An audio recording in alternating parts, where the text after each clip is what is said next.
It is race day at Brands Hatch for the British GT Championship. It's the penultimate round. It's a 2-hour race that's going to be getting underway this afternoon. And the final activity for the teams before we go racing is this 15-minute warm-up session, a chance just to perhaps practice pit stops, cycle through drivers, make sure cars are all good after the rigours of qualifying yesterday, which for the most part actually got through without drama. But it's also another opportunity for us to drool over another good grid of GT3 cars, and also to have a think about the championship in due course, because GT3 and certainly GT4 could be wrapped up here rather than going to the Donington decider, which is the last round. David Addison and Joe Osborne trackside. Bryn Lucas is in the pits, and what a track this is. It's the full Grand Prix circuit at Brands Hatch.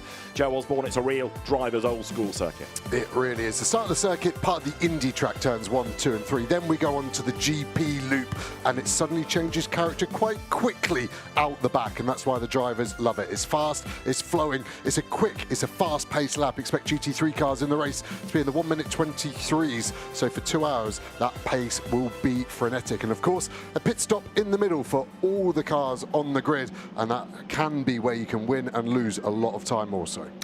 Cars getting themselves ready to head out onto the circuit. The green flag has just been shown, so that means the session is live. You're looking at 67 McLaren, which is the car of Simon Orange and Marcus Classen. In most cases, for a session like this, you'd put the bronze driver, the lower graded driver in, just to give them a bit more mileage, yeah? Yeah, Brands Hatch, the quirky circuit of the season, not having the extra test day, so limited mileage is allowed to all the drivers here, so they will all want to get as many laps as they can. So sometimes in warm-up we see more pit lane procedural stuff. Here it's more about laps, laps, laps.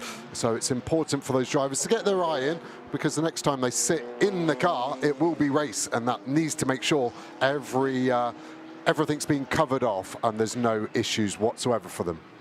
There, going down the pit lane is the Mahiki Racing Ginetta that is going to be shared by Luke Garlick and Blake Anglis. That's the car that's going to start at the back of the grid. It didn't get a time in during the second part of GT4 qualifying when it was Blake Anglis at the wheel. We saw it spin off into the gravel. Well, we need to sort of unravel exactly why it got there. Let's head to the pit lane, and Bryn Lucas can offer some more news. Yeah, unravel the gravel, as they say. It's a new catchphrase. Blake, talk us through what happened yesterday and what's happened to the car overnight. Basically, overnight, it's just been getting all the gravel out of the car. Yeah, unfortunately, yesterday in qualifying, Luke did a good job in the first part of qualifying. I went out and came back in with a nice hole that was made by a bolt. So, yeah, it was unfortunate. You know, it is what it is. Bad things happen, but we go again today. So, well, the assumption is there's no lasting damage to the car or anything like that. It's just all repaired overnight and ready to go. Is it a shakedown? Will you be going out in the car in this warm-up? Yeah, I'll be going out in a couple of laps. Yeah, we're just polishing off the tyres from yesterday. Obviously, they covered it, all the dirt from the gravel. So, yeah, it's all good. And the fact that one of the sister cars has done so well out here as well, there must be a hope and expectation you're going to do pretty well out here, or you could do pretty well out here today. Yeah, I think, you know, the car can clearly do it with Jack and Josh in the car. It's just seeing what we can do now. So thankfully we saved a brand new set back for my stint in the race. So anything's to play for. You know, we are starting last, but it is only P8. So, you know, it's a 2-hour race. Anything can happen. Drawing the positives, Blake. Thank you. Thanks.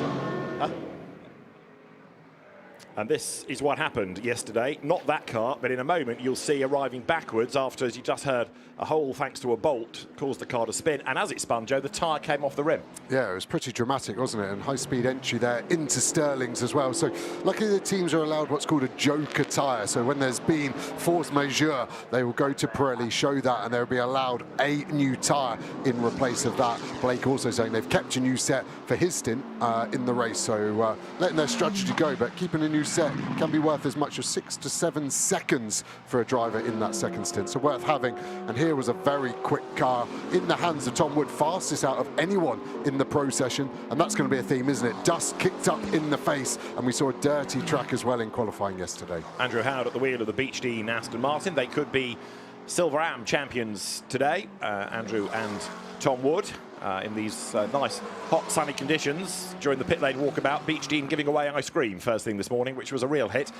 Most of it seemed to be inhaled by the marshals before the public got into the pit lane, but it's 45 them ready for a busy day out on the banking as the marshalling force has been rewarded, if you like, by Beech Dean. Another car here, 77, is going to be rapid. Morgan Tilbrook sharing with Marvin Kirchhoff. And this is a car, though, that is only 5th on the grid. It didn't really hook up yesterday.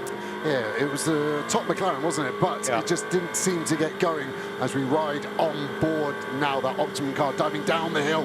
This is where the car bottoms out again. Paddock Hill is an obvious one, but here, and we fly through the first sweeping corner.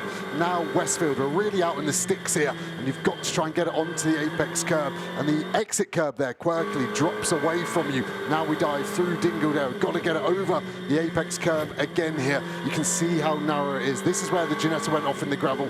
The last left of the lap, heavily banked, tucked the car in, hard on the throttle. The exit curb reprofiled, making it much easier for the drivers. One corner to go through clearways. Fifth. Are we going to use fourth or third? It's fourth gear at the moment from McLaren. Drops away again.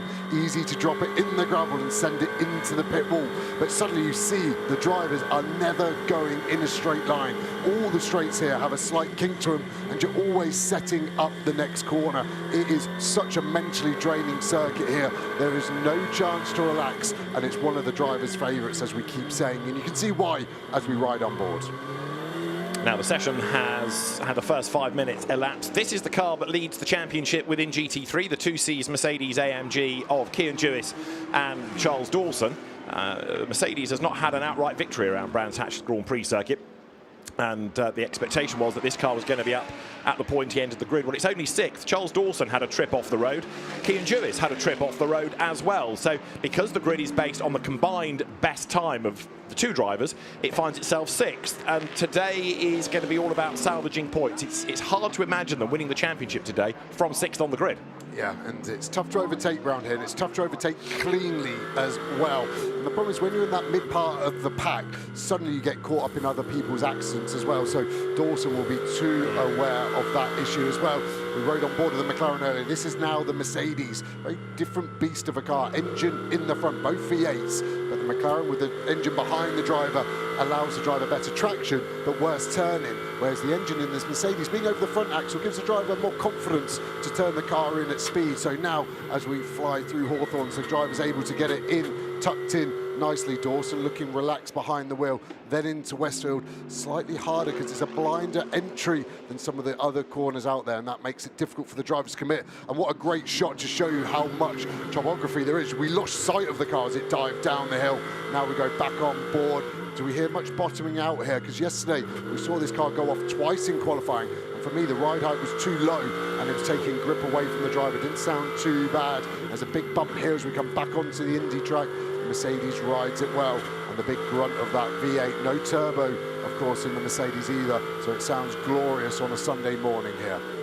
Right now, it's McLaren's 1 and 2, and in GT4, this is number 90, Mark Warren at the wheel, heading for the pit lane, the GT4 championship leader. The Arturas have had 5 kilos of weight taken off them overnight, so in theory, they should be a little bit faster because they're a bit lighter. There have also been adjustments across a couple of cars to the ride height, but the McLaren now possibly even swifter today. This is how we stand in the championship, 162.5 points for Mark Warren and Jack Brown, looking to make it 2 GT4 titles in a row, 139 to Ravi Ramyud and the recently married Charlie Robertson, and as Ravi was saying during qualifying yesterday to Bryn, now really ruining Alton Park, where he made a mistake in race 1, went off, didn't finish, and of course therefore didn't score, but the damage done kept them off the grid for race 2, and now they're really starting to feel that. As far as today's race is concerned, because they also were the class winners at Snetterton, they've got an extra 20 seconds to serve in the pits, so it's a pretty steep mountain to climb against the number 90 McLaren.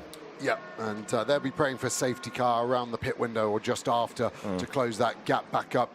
Teams just going through the whole procedure. Their drivers have to be out and behind the white line on your left before they can refuel, and then once refueling finishes, the driver change continues to bet the new driver in. We do see a busy pit lane. There's a staggered pit window between GT3 and GT4 to try and help with that. Here we see Petrobelli actually on his lap before. We saw him in the way of Dawson, but they were doing a practice start, so he was rolling across the pit straight here at 80k on the left-hand side because he starts in second place. Again, Johnny Adam, one of the best driver coaches and drivers out there, just making sure Petrobelli is well versed in what he's going to need to do this afternoon. And Johnny, of course, as we were discussing after Spa, now the championship's most successful driver ever in terms of race wins. 20, the man on 19 is here as well. That's Phil Keane, but he, of course, now is in a GT4 car. Giacomo Petrobelli, who has had a far happier season. It was a late deal, really, last year to come onto the grid, and perhaps the pre-season preparation wasn't as extensive as everybody would have hoped. But Giacomo went and did a couple of Asian Le Mans Series races over the winter months by way of yet more track time, and the UK-based Italian going much better this season. This is the car that Phil Keane shares. It is John Curry at the moment behind the wheel of the GT4 Mercedes AMG. Compare and contrast this to the GT3 model. It looks very understated in comparison, far more a road car than the race car ethos behind the GT3, and at the minute this is 18th out of the 20. A couple of cars, Chris Solkelt's BMW, Ian Duggan's Ginetta, have only really had an exploratory outlap just to really shake down. They don't need to be chasing a time. You don't get anything by doing a good time or a good number of laps in this. It's just work through whatever program you want. Yeah, exactly. Maybe a setup change overnight. You can see the drivers there ready to go and making sure they don't go over the line before. Rob Collard, well versed in that, getting Hugo Cook aboard.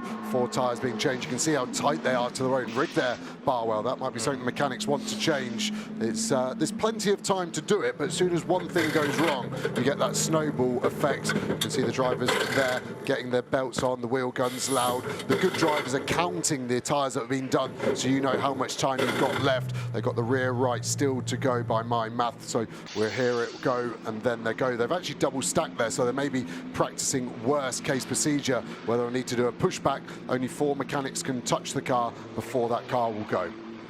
So away goes Hugo Cook in the second car there, number 78, Alex Martin's car. He's just given way to his co-driver, which is Patrick Kujala again this weekend. It's one of the events that Sandy Mitchell is not driving at. He's here as a sort of driver coach and mentor and guide, but Patrick Kujala steps into the seat. This is the car that's going to start on pole position. Kevin Say and Maximilian Goertz. They've had 2 race wins already this year, and behind the wheel of the car at the moment is Maxi Goertz then. So the German driver brings it to the pit lane.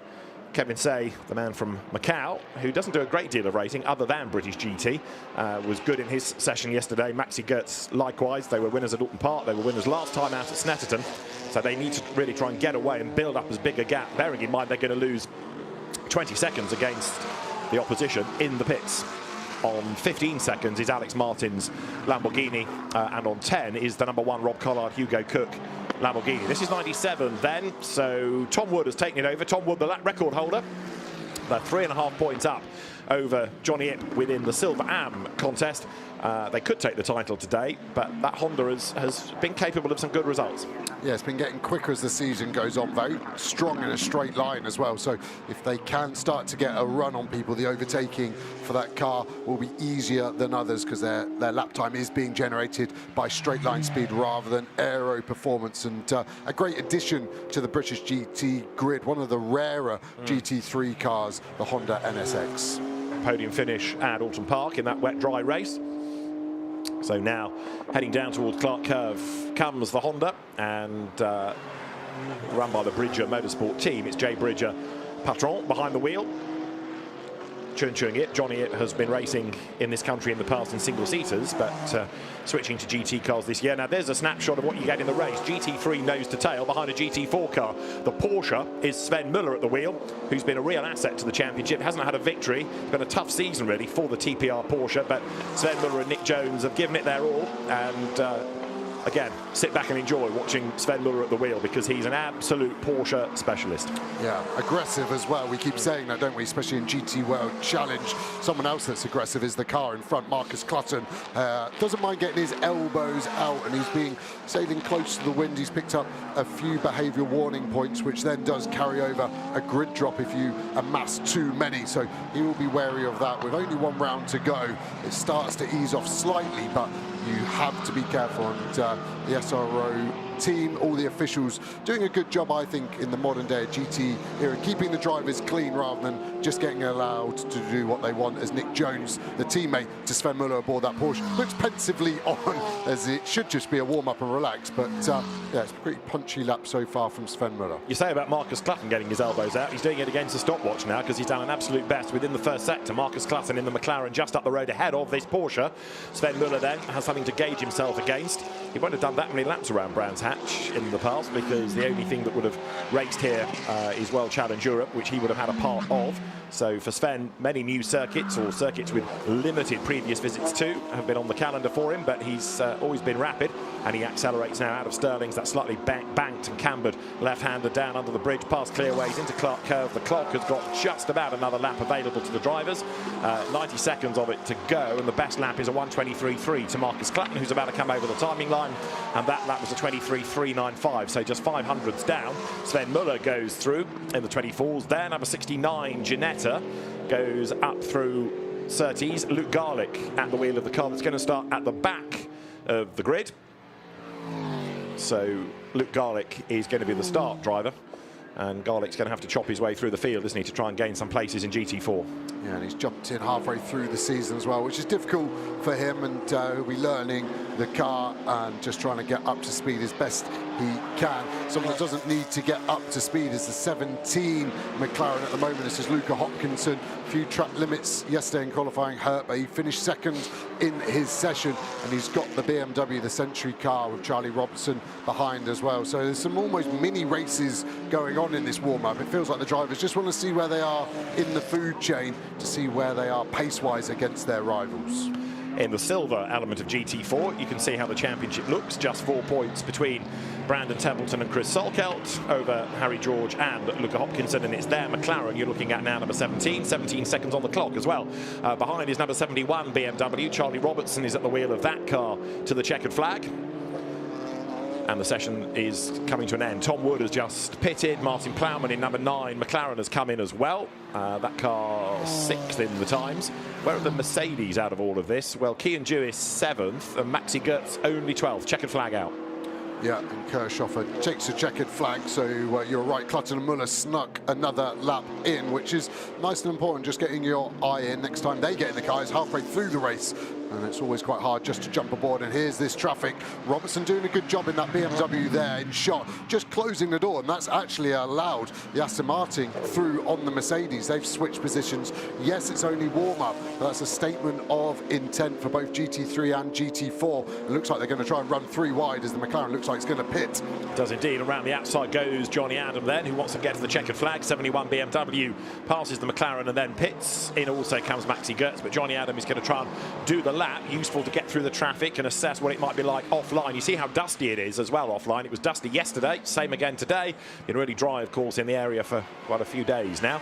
Johnny Adams' lap put him 7th fastest in the end. Session at an end, and this is the car that is fastest. Marcus Clapton offering a bit of optimism maybe for the McLaren teams. And again, dust there, kicked up, dragged onto the racetrack. He's pumped in 3 1-minute 23 laps in a row as well, so consistently fast. 3 laps within half a tenth is very impressive, and he's on a purple sector too. What's he going to do this lap as he crosses the line? It's going to be a 1-minute 23.5, 2 tenths slower, but that is amazing consistency. 4 laps within 2 tenths. Marcus Clapton is a far better driver than perhaps he gets credit for, really. He's very peripatetic. He drops into anything for anybody and makes it go quickly, but Marcus isn't one of these perhaps fashionable drivers in terms of reputation, but whatever you put him in, he is very, very quick indeed, and he's done this through sheer hard graft. There's not a huge amount of budget behind Marcus, it's just talent and hard graft. So at the end of the warm-up, Marcus Clapton takes the fastest time in GT3 Pro-Am, and it's the Tom Wood Aston